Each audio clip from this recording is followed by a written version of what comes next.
যদি তার একটি চুলও খসে যায় তাহলে তোর ফসির দড়িতে ঝুলতে হবে, বুঝলি? তুই জানিস থেকে তার একটি কলেই পুরো শহরের অর্ধেক অর্থনীতি থমকে যায়।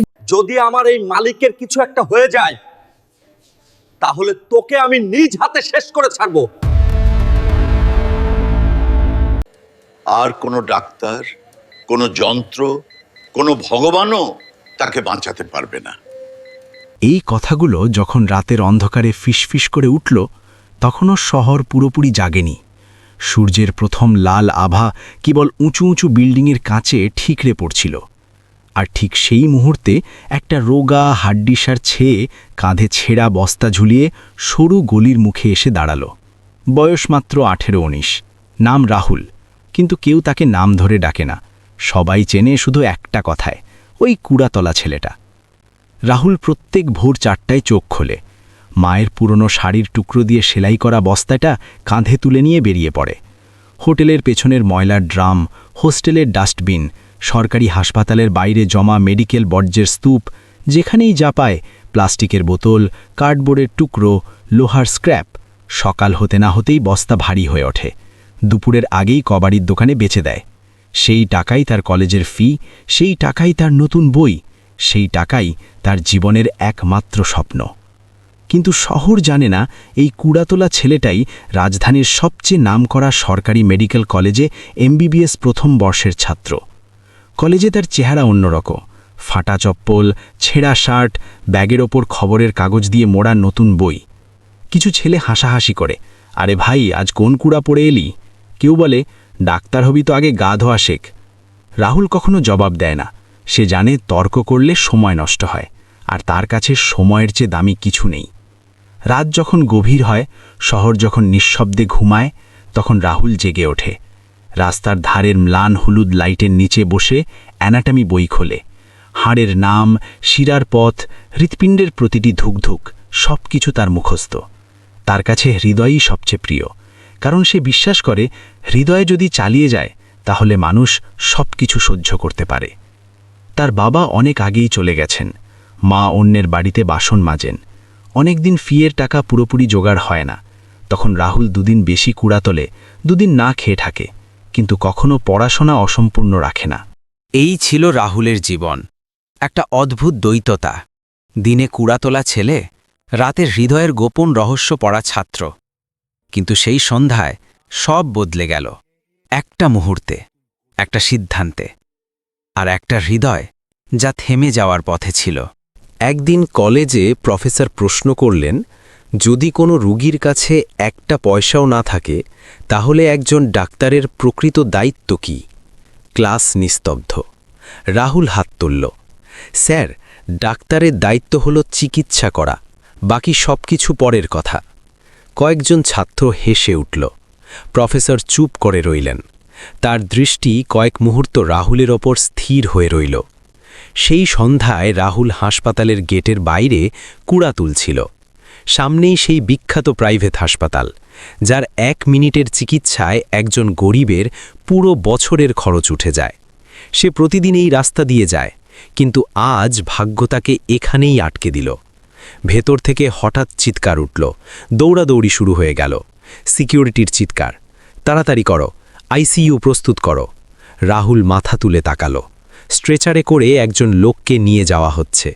দামি স্যুট পরা, কিন্তু মুখ ফ্যাকাশে, চোখে ভয়। রাহুলের চোখ সরু হয়ে এলো। সে নিজের বুকে হাত রাখল। হার্ট। সে বিড়বিড় করে উঠল। যে লক্ষণগুলো সে দেখল সেগুলো সে বইয়ের পাতায় বহুবার পড়েছে। তখনও তার জানা ছিল না যে এই মুহূর্তটাই তার জীবনকে কুড়ার ঢিবি থেকে ইতিহাসের পাতায় তুলে নিয়ে যাবে। আর এটা ছিল কেবল শুরু। রাহুল কয়েক সেকেন্ড সেখানে দাঁড়িয়ে রইল, হাতে বস্তা, পায়ে সেই পুরনো ছেঁড়া চপ্পল। সামনে হাসপাতালের কাচের দরজা বন্ধ হয়ে গেছে। ভেতরে উত্তেজনা বেড়ে গেছে। বাইরে ভিড়কে পেছনে ঠেলে দেওয়া হচ্ছে। সরো সরো, ভিআইপি কেস। রাহুলের বুক দ্রুত ওঠানামা করছিল, কিন্তু ভয়ের জন্য নয়। তার মাথায় একটাই চিন্তা ঘুরছিল, এটা সাধারণ হার্ট অ্যাটাক নয়। যা সে দেখেছে তা ক্লাসরুমে পড়া একটা বিশেষ কেসের সঙ্গে মিলে যাচ্ছে। যদি এখনই কিছু না করা হয়। সে কথা শেষ করল না। সে ভেতরে ঢুকতে চায়, দৌড়ে পৌঁছতে চায়, কিন্তু গেটের দিকে পা বাড়াতেই সিকিউরিটি গার্ড তাকে আটকে দিল। এই, কোথায় যাচ্ছিস? রাহুল শান্ত গলায় বলল, আমাকে ভেতরে যেতে হবে। গার্ড তাকে মাথা থেকে পা পর্যন্ত দেখে নিল। বস্তা, নোংরা হাত, সাধারণ চেহারা। পাগল হয়ে গেছিস নাকি? সর এখান থেকে। রাহুল আবার বলার চেষ্টা করল, ওই লোকটা খুবই গুরুতর অবস্থায় আছে, সম্ভবত ম্যাসিভ হার্ট অ্যাটাক। গার্ড হাসতে হাসতে বলল, ওহে ডাক্তারবাবু, চলো এখান থেকে, নইলে এক্ষুনি লাঠির বাড়ি খাবে। রাহুল পিছিয়ে এলো, কিন্তু তার চোখ এখনও কাঁচের দরজার ওপারে। ভেতরে ডাক্তাররা দৌড়োদৌড়ি করছেন, বড় বড় নাম, দামি ডিগ্রি, তবু তাদের মুখে ঘাবড়ে যাওয়ার ছাপ স্পষ্ট। তার হাত অজান্তেই কাঁপতে শুরু করল। যদি আমি ভুল করে ফেলি, যদি ভেতরে গিয়ে পরিস্থিতি আরও খারাপ হয়ে যায়। প্রথমবার সে নিজের ভয়কে অনুভব করল। সে রাস্তার ধারে বসে পড়ল, বস্তাটা নামিয়ে রাখল, কপালে হাত রাখল। মায়ের কথা মনে পড়ল। বাবু, তুই যাই করিস না কেন, অন্যায় করিস না। এটা অন্যায় না ন্যায়? আইনের চোখে অন্যায়, মানুষের চোখে? এমন সময় একজন নার্স দৌড়ে বাইরে বেরিয়ে এলো। ডাক্তার সাহেব, ব্লাড প্রেশার দ্রুত পড়ছে। কেউ চিৎকার করে বলল, আইসিইউ রেডি রাখো, কিছুই বুঝতে পারছি না। রাহুল উঠে দাঁড়ালো। এবার ভয় পিছনে পড়ে গেছে। সে নিজেকে বলল, যদি আজ চুপ করে থাকি তাহলে আমার সব পড়াশোনা বৃথা হয়ে যাবে। সে আবার গেটের দিকে এগিয়ে গেল। এবার গলায় কোনো দ্বিধা নেই। আমি মেডিকেল স্টুডেন্ট, সে জোর গলায় বলল। কয়েকজন থমকে দাঁড়ালো। আমি এমবিবিএস পড়ছি, আর আমার মনে হয় ভেতরে যা হচ্ছে তা সঠিক পথে যাচ্ছে না। একজন ডাক্তার ঘুরে তাকালো। তুমি? রাহুল মাথা নাড়ল। হ্যাঁ, আমি। আর যদি আপনারা আমাকে মাত্র 5 মিনিট সময় দেন তাহলে হয়তো একটা জীবন বাঁচানো যেতে পারে। হলে একটা গভীর নীরবতা নেমে এলো। কেউ হাসল, কেউ রেগে গেল। এখন মজা করার সময় নয়, কেউ একজন বলে উঠল। রাহুল বুঝল, এখন আর পিছিয়ে যাওয়ার কোনো পথ নেই। হয় সে এখানেই চিরকালের জন্য কুড়াতলা ছেলে হয়ে থেমে যাবে, নয়তো সে করবে যার জন্য সে কুড়ার মাঝে বসে স্বপ্ন দেখেছে। ভেতরের সময় দ্রুত শেষ হয়ে যাচ্ছিল। হলে দাঁড়ানো মানুষগুলো রাহুলকে এমনভাবে দেখছিল যেন কেউ ভুল জায়গায় ঢুকে পড়েছে। কেউ ফিসফিস করে বলল, ওই কুড়াতলা ছেলে না? আরেকজন হেসে বলল, হ্যাঁ হ্যাঁ, এই তো আজ ডাক্তার সাজার নাটক শুরু করেছে। রাহুল কারো দিকে তাকালো না। তার দৃষ্টি শুধু সেই দরজার দিকে যার পেছনে একজন মানুষ মৃত্যুর সঙ্গে লড়াই করছে। তখনই একজন সিনিয়র ডাক্তার এগিয়ে এলেন, সাদা চুল, গম্ভীর গলা। তোমার নাম কি? রাহুল। স্যার। আর তুমি ভেতরে গিয়ে কি করতে চাও? রাহুল বিনা দ্বিধায় বলল, প্রথমে অ্যাঞ্জিওগ্রাফি রিপোর্ট দেখব। যদি আমার অনুমান ঠিক হয় তাহলে ব্লকেজ এমন একটা জায়গায় যে সরাসরি ইন্টারভেনশন করা খুব ঝুঁকিপূর্ণ। ডাক্তারের ভুরু কুঁচকে গেল। এসব কথা তোমার জানা কিভাবে? বই থেকে স্যার, আর রাত জেগে থেকে। তার গলায় না অহংকার ছিল না ভয়, শুধু দৃঢ় বিশ্বাস। কয়েক মুহূর্ত ডাক্তার চুপ করে রইলেন। ভেতর থেকে আবার চিৎকার, স্যার, পালস খুব দুর্বল হয়ে যাচ্ছে। ডাক্তার গভীর নিঃশ্বাস নিলেন। ঠিক আছে, 5 মিনিট। যদি একটা ভুলও করো তাহলে নিজে তোমাকে বাইরে বের করে দেব। রাহুল বিশ্বাস করতে পারল না। ধন্যবাদ স্যার। তার হাত কাঁপছিল যখন সে বস্তাটা এক কোণে নামিয়ে রাখল। যে হাত কিছুক্ষণ আগেও কুড়াল তুলছিল সেই হাত এখন গ্লাভস পরছে। অপারেশন থিয়েটারের উজ্জ্বল আলো চোখে বিঁধছে। মেশিনের বিপ বিপ শব্দ তার নিজের হৃদয়ের ধুকধুকির সঙ্গে মিশে যাচ্ছে। রোগী স্ট্রেচারে শুয়ে আছে, বয়স 50-এর কাছাকাছি। দামি পোশাক, কিন্তু মুখ সাদা। মনিটরের লাইনগুলো এলোমেলো। রাহুল স্ক্রিনের দিকে তাকালো। তার সন্দেহ সঠিক। লেফট সাইডে বড় ব্লকেজ। সে আস্তে করে বলল। একজন নার্স অবাক হয়ে তার দিকে তাকালো। ডাক্তার বললেন, এখন কি করবে? রাহুল গিলে বলল, যদি এখন সাধারণ পদ্ধতি অনুসরণ করা হয় তাহলে হৃদয় বন্ধ হয়ে যেতে পারে। ঘরে নিস্তব্ধতা নেমে এলো। তাহলে তোমার পরিকল্পনা কি? রাহুল মাথা তুলে বলল, ঝুঁকিপূর্ণ, কিন্তু এটাই এখন একমাত্র সম্ভাব্য পথ। ডাক্তার ঘড়ির দিকে তাকালেন। তোমার হাতে 2 মিনিট। রাহুল নিঃশ্বাস টেনে নিল, মায়ের মুখ মনে করল আর হাত বাড়াল। সেই মুহূর্তে সে না গরিব না কুড়াতোলা ছেলে। সে শুধু একজন মেডিকেল স্টুডেন্ট যে একটা প্রাণীর ধুকধুক ধরে দাঁড়িয়ে আছে। অপারেশন থিয়েটারে ঘড়ির টিকটিক হঠাৎ খুব জোরালো শোনাতে লাগল। প্রতিটি সেকেন্ড এক একটা সিদ্ধান্তের মতো। রাহুলের আঙুল গ্লাভসের ভেতর সামান্য ঘেমে গেছে, কিন্তু পকড় অটুট। সে নিজেকে বলল, ভয়কে বাইরে রাখো, মস্তিষ্ককে ভেতরে। সিনিয়র ডাক্তার তার প্রতিটি কাজ লক্ষ্য করছেন। কারো মনে রাগ, কারো মনে ভয়, কারো মনে অদ্ভুত কৌতূহল। যদি কোনো ভুল হয়ে যায়, একজন ডাক্তার আসতে বলে উঠল। রাহুল কথা শেষ করতে দিল না। তাহলে সমস্ত দায়িত্ব আমার। সে আবার স্ক্রিনের দিকে তাকালো। ব্লকেজ খুব শক্ত। সে বলল, সোজা পথ দিয়ে চাপ দিলে আর্টারি ফেটে যাওয়ার সম্ভাবনা। ডাক্তার বিরক্ত হয়ে বললেন, তাহলে কি হৃদয়ের সঙ্গে আলাপ করবে? রাহুল প্রথমবার সোজা তার চোখে চোখ রাখল। না স্যার, হৃদয়ের পেছনের পথ দিয়ে যাব। ঘরে হইচই পড়ে গেল। এটা খুব বিপজ্জনক। একজন স্টুডেন্ট এই কাজ করবে? এটা পাগলামি। রাহুল কারো কথাই কান দিল না। সে পাতলা ক্যাথেটার হাতে নিল। তার প্রতিটি নড়াচড়া চিন্তা ভাবনা করে করা, যেন সে এই কাজ শত শতবার করে এসেছে। আসলে করেছে, বইয়ের পাতায়, ভিডিওতে, নিজের মনের ভেতর। মনিটরের লাইন কাঁপছে, বিপি নামছে। নার্স বলে উঠল। একজন ডাক্তার এগিয়ে এলো। থামো। রাহুল শান্ত কিন্তু দৃঢ় গলায় বলল, যদি এখন থামি তাহলে সব শেষ। তার গলায় এমন আস্থা ছিল যে কেউ আর এগোল না। সে শেষ হালকা চাপ দিল। এক মুহূর্তের জন্য সবকিছু থেমে গেল। তারপর বিপ বিপ লয়ে ফিরে এলো। মনিটরের লাইন আর এলোমেলো নয়। হৃদয় আবার কথা বলতে শুরু করেছে। কারো মুখ থেকে বেরিয়ে এলো, এটা হয়ে গেছে। রাহুল আস্তে হাত পিছিয়ে নিল। তার কাঁধ ঢলে পড়ল। এবার হাত কাঁপছে, ভয় নয়, টেনশন কমে যাওয়ায়। সিনিয়র ডাক্তার কিছুক্ষণ চুপ করে রইলেন। তারপর সেই কঠিন গলা নরম হয়ে এলো। তুমি আজ যা করেছ, আমরা তা পারিনি। রাহুল মাথা নিচু করল। স্যার, রোগী বেঁচে আছে, এটাই যথেষ্ট। বাইরে হাসপাতালের লবিতে কারো তখনও জানা হয়নি ভেতরে কি ঘটে গেছে। আর রাহুল জানত না যে এই জয় তার জীবনের সবচেয়ে কঠিন পরীক্ষার শুরু মাত্র, কারণ দরজার বাইরে আইন অপেক্ষা করছিল। অপারেশন থিয়েটারের দরজা খুলে যাওয়ার সঙ্গে সঙ্গে বাইরে দাঁড়ানো মানুষগুলোর নিঃশ্বাস যেন থেমে গেল। কারো মুখে আশা, কারো মুখে উদ্বেগ, কারো চোখে শুধু তামাশার লোভ। রাহুল সবার পেছনে বেরিয়ে এলো। কোনো হিরোর মতো চাল নয়, মাথা সামান্য নিচু, চোখে ক্লান্তি। সিনিয়র ডাক্তার এগিয়ে এসে বললেন, রোগী এখন বিপদমুক্ত। এক মুহূর্তের জন্য গভীর নীরবতা। তারপর হঠাৎ শোরগোল। মিডিয়ার ক্যামেরা ফ্ল্যাশ করে উঠল। স্যার, এটা কি অলৌকিক ঘটনা? হাসপাতাল কি নতুন কোনো প্রযুক্তি ব্যবহার করেছে? কিন্তু তারা যতক্ষণে রাহুলের দিকে ইশারা করতে যাবে, ততক্ষণে হাসপাতাল কর্তৃপক্ষ তৎপর হয়ে উঠল। এই খবর বাইরে যাবে না, একজন অফিসার নিচু গলায় বলল। যদি জানাজানি হয় যে একজন স্টুডেন্ট। কথা শেষ হল না। রাহুলকে এক কোণে বসিয়ে দেওয়া হলো। তুমি খুব ভালো করেছ, একজন নার্স ফিসফিস করে বলল। রাহুল হালকা হাসল। তার প্রশংসা চাই না, শুধু মনে হচ্ছিল একটা প্রাণ বেঁচেছে। ঠিক তখনই বাইরে থেকে সাইরেনের আওয়াজ ভেসে এলো। পুলিশ। একজন ইন্সপেক্টর দ্রুত পায়ে ভেতরে ঢুকলেন। রাহুল কোথায়? রাহুল উঠে দাঁড়ালো। আমি। ইন্সপেক্টর সোজাসুজি বললেন, লাইসেন্স ছাড়া মেডিকেল প্রসিডিওর করার অভিযোগে তোমাকে গ্রেফতার করা হলো। ভিড় আবার চুপ করে গেল। রাহুলের মা, যিনি কোনো রকমে খবর পেয়ে ছুটে এসেছিলেন, এগিয়ে এলেন। স্যার, আমার ছেলে একটা জীবন বাঁচিয়েছে। ইন্সপেক্টর চুপ নামিয়ে নিলেন। আমরা বুঝি মা, কিন্তু আইন। রাহুল মায়ের হাত ধরল। কেঁদো না। সে বলল, যদি আজ না করতাম তাহলে নিজেকে কখনো ক্ষমা করতে পারতাম না। হ্যান্ডকাফ তার কবজিতে বাজ পড়ল।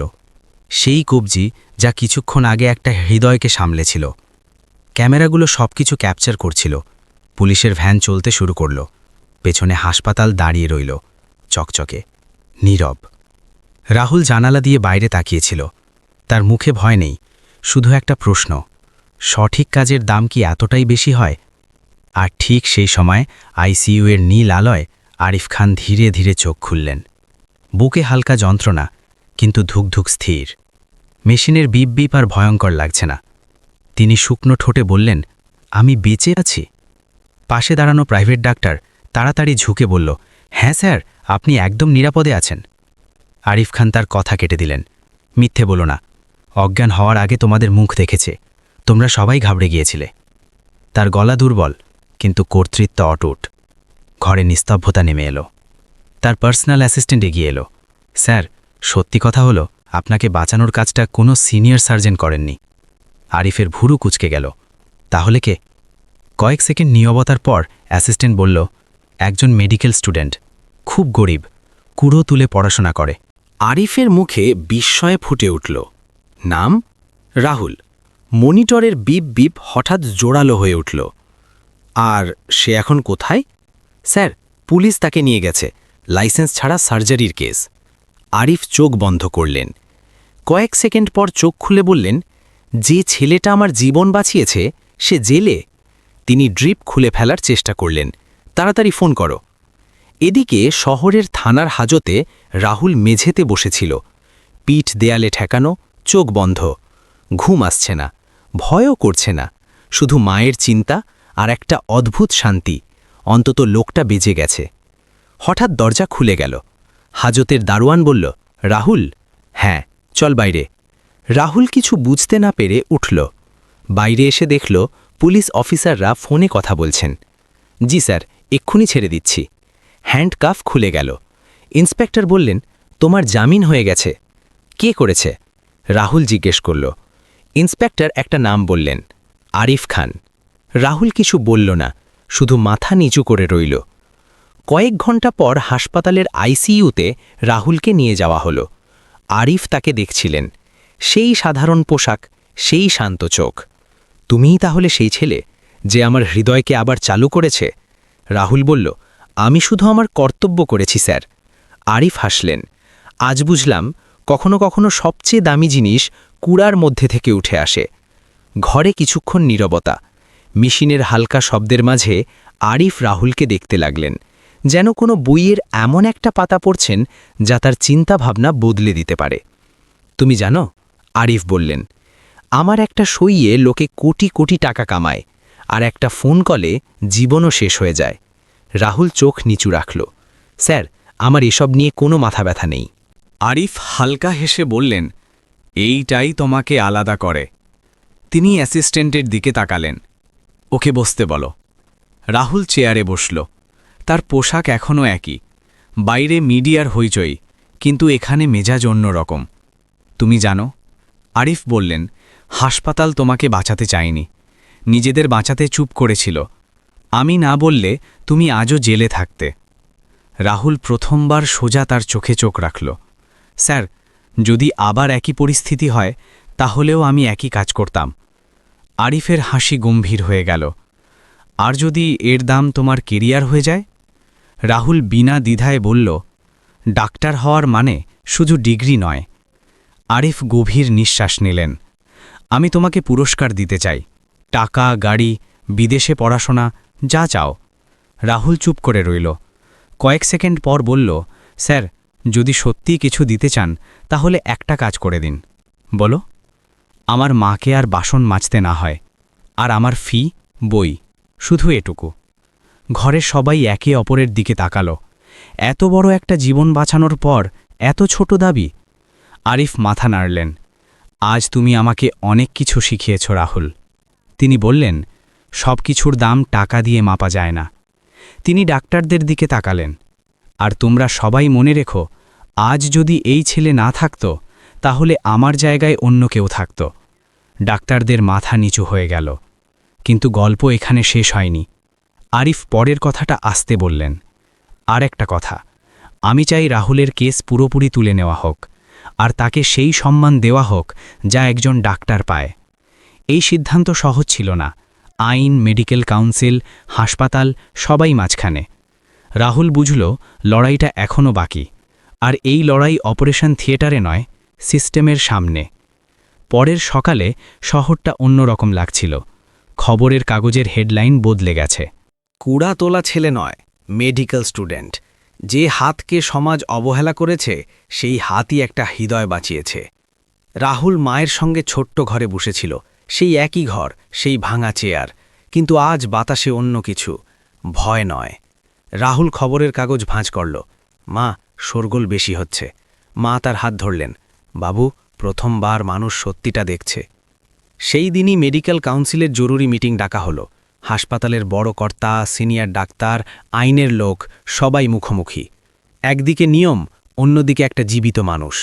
সিনিয়র ডাক্তার বললেন, যদি সেদিন রাহুল না থাকত তাহলে আমরা আজ একটা লাশ নিয়ে আলোচনা করতাম।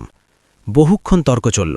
শেষে সিদ্ধান্ত এলো, রাহুলের বিরুদ্ধে কোনো কেস চলবে না, তার মেডিকেল রেকর্ড পরিষ্কার থাকবে, আর সবচেয়ে বড় কথা, তাকে স্পেশাল মেরিট স্কলারশিপ দেওয়া হবে। এটা কোনো পুরস্কার নয়, এটা স্বীকৃতি। কয়েক সপ্তাহ পর রাহুল আবার কলেজে গেল, এবার কেউ হাসল না, কেউ রাস্তা ছেড়ে দিল, কেউ হাত মেলালো। যে ছেলেরা আগে তিরস্কার করত তারাই এখন জিজ্ঞেস করে, ভাই কিভাবে করলি? রাহুল তেমনই রইল, শান্ত, কাজে ডুবে। ফারাক শুধু এইটুকু, এখন সে আর কুড়া তুলতে যায় না। কিন্তু সে কখনো ভোলেনি সে কোথা থেকে এসেছে। এক সন্ধ্যায় সে আবার সেই বড় হাসপাতালের সামনে দাঁড়ালো, কিন্তু এবার কাঁধে বস্তা নেই, গলায় আইডি কার্ড। সে ভেতরে তাকালো আর মনে মনে বলল, আমি চলে এসেছি। গল্প এখানে শেষ হয় না, কিন্তু সেই দিন থেকে শহরটা একটা জিনিস শিখে নিয়েছে, মানুষের পরিচয় তার পোশাক থেকে হয় না, তার কাজ থেকে হয়। যদি এই গল্পটা তোমার মন ছুঁয়ে যায় তাহলে লাইক করে দাও, চ্যানেল সাবস্ক্রাইব করো, বন্ধুদের সাথে শেয়ার করো। কমেন্টে অবশ্যই বলো তুমি এই গল্পটা কোন শহর বা গ্রাম থেকে পড়ছো। তোমার একটা লাইক আর একটা কমেন্ট আমাদের এমন গল্প আরও আনার শক্তি যোগায়।